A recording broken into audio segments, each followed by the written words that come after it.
ఈ బాడీయేనా? ఈ బాడే సార్.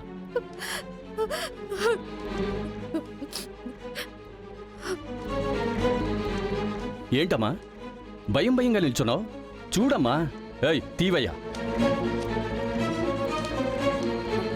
ఏమా చూసి చెప్పమ్మా. లేదు సార్, ఈయన మా నాన్న కాదు, మా నాన్న అయ్యుండరు. అదే చూసి చెప్పమ్మా.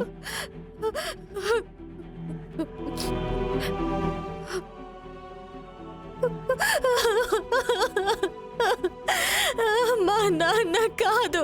కన్ఫామ్ గా మీ నాన్న కాదు కదా? కాదు, మా నాన్న కాదు. కన్ఫామా? కన్ఫర్మ్.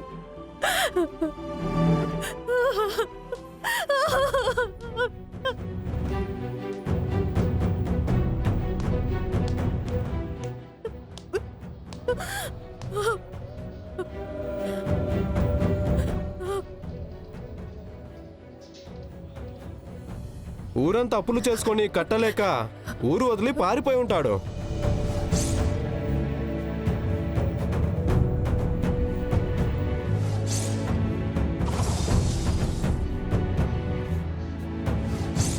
నాన్న, నాన్న, నాన్న. నాన్నకేమై ఉండదు, ఆయన బాగానే ఉంటారు. నాన్న, మీరెక్కడున్నా వెతికి కనిపెట్టి ఇంటికి తీసుకుని వెళ్తాను. ఎక్కడున్నారు నాన్న? మీరు లేకుండా మేమంతా చాలా కష్టపడుతున్నాం నాన్న. ఎక్కడున్నా వచ్చేయండి నాన్న.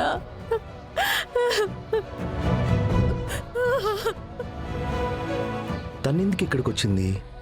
అంతలా ఏడుస్తుంది ఏంటబ్బా? అడుగుదామా? అడిగితే సరిగ్గా సమాధానం చెప్తుందా? తనకి నాకు ఇష్యూ ఉండొచ్చు, కానీ ఇంతగా ఏడుస్తూ ఉన్నప్పుడు అడక్కపోతే తప్పు కదా.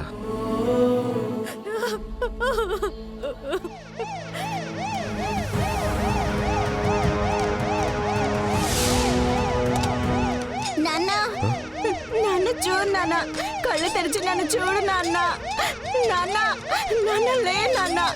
నాన్న, నాన్న కళ్ళు తెరిచి చూడు నాన్న. నాన్న, నాన్న ఏమైంది నాన్న?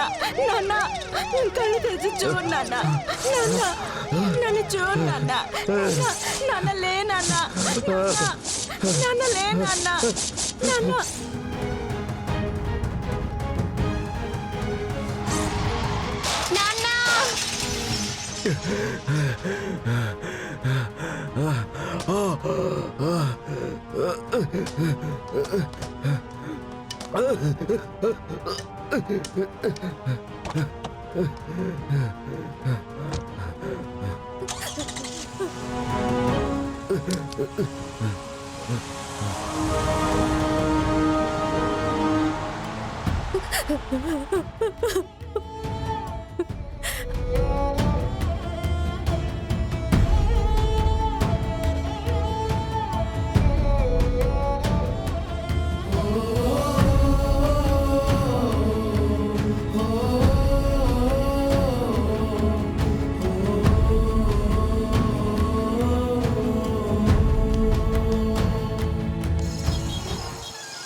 అయ్యో, ఏసీ లేదు, ఏం లేదు. దీన్ని అసలు ఇల్లు అంటారా? ఒక్క నిమిషంలో అంతా పోయింది. ఏయ్, నస ఆపుతావా? అసలు నువ్వెక్కడికెళ్ళావు? బయటికెళ్తే ఫోన్ చేయవా? రీఛార్జ్ అయిపోయింది. రీఛార్జ్ చేయించమని నేను అక్కని అడుగుతూనే ఉన్నాను. ఈ మాత్రం కూడా చేయలేదా అక్క? ఏ ఆహా, ఇదొకటి. అక్కనేమైనా అంటే చాలు కోపం తన్నుకుంటూ వచ్చేస్తుంది.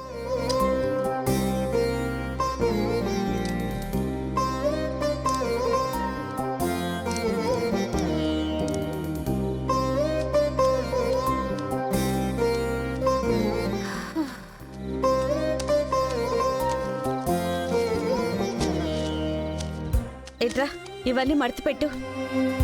క్షేమా, నా కోపానికి కొంచెం కూడా మర్యాద లేదా? కోపడినా గొడవ పడినా మన స్థాయికి ఏం చేయగలమో అదే కదా చేయగలము.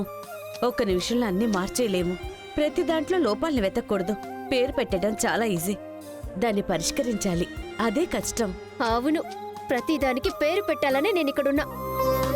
నాతో పాటు చదువుకున్న వాళ్ళందరూ కాలేజ్కి వెళ్తున్నారు, నేను మాత్రం ఇంట్లోనే కూర్చొనున్నాను. దాన్ని చేర్పిస్తానని చెప్పింది కదా.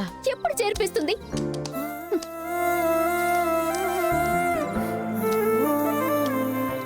ఇలా చూడు, అప్లికేషన్ కూడా తీసుకొని వచ్చాను. హ, ఇది ఫిల్అప్ చేసి డబ్బు కట్టి రేపటి నుంచే నన్ను కాలేజ్కి పంపగలదా? చదువుకుని ఈ నరకం నుంచి బయటపడి తప్పించుకుందాం అనుకుంటే చచ్చేంత వరకు ఇక్కడే కట్టేసేలా ఉన్నారే. ఏ ఓపిగ్గా ఉండవే, పాపం బంగారి. తనకేముందమ్మా కష్టం? అక్క పొద్దున పోయిన దగ్గర నుంచి సాయంత్రం వరకు ఏసీ రూమ్ లోనే కదా కూర్చుని ఉంటుంది. మనకే కదా కష్టమంతా. ఏ బంగారి వస్తుంది, తన దగ్గర అలా మాట్లాడుకో. నోరు మూసుకొని బట్టలు మడతాయి.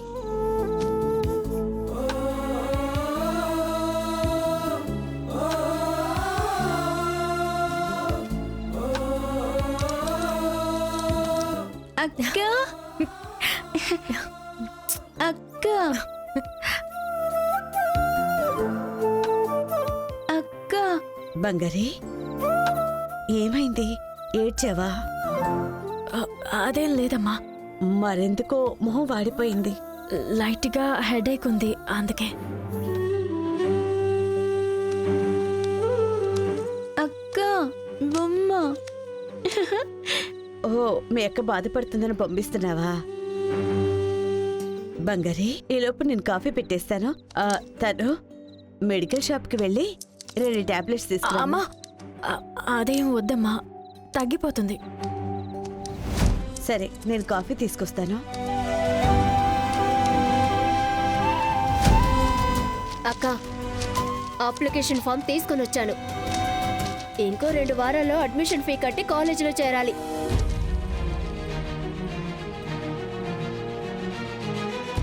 చేసేద్దాంలే తను.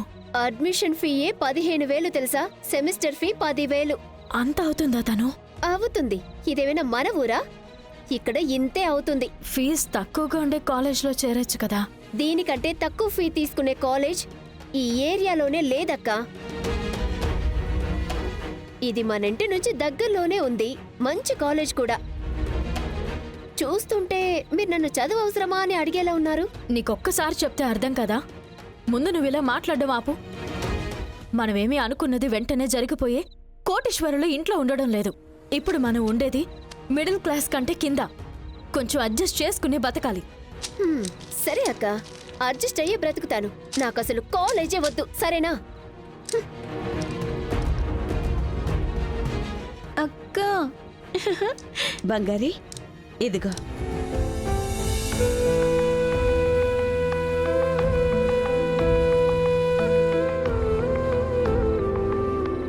బంగారి నీకిదంతా కష్టంగా ఉంటుందని నాకు తెలుసు. నేను తనతో మాట్లాడి నచ్చ చెప్తాను. నువ్వేం బాధపడుకో. లేదమ్మా, నేను వేరే టెన్షన్లో తనని హర్ట్ చేశాను. తనేమీ ఊరు తిరగడానికి జాలీగా ఖర్చు పెట్టడానికి డబ్బులు అడగడం లేదు.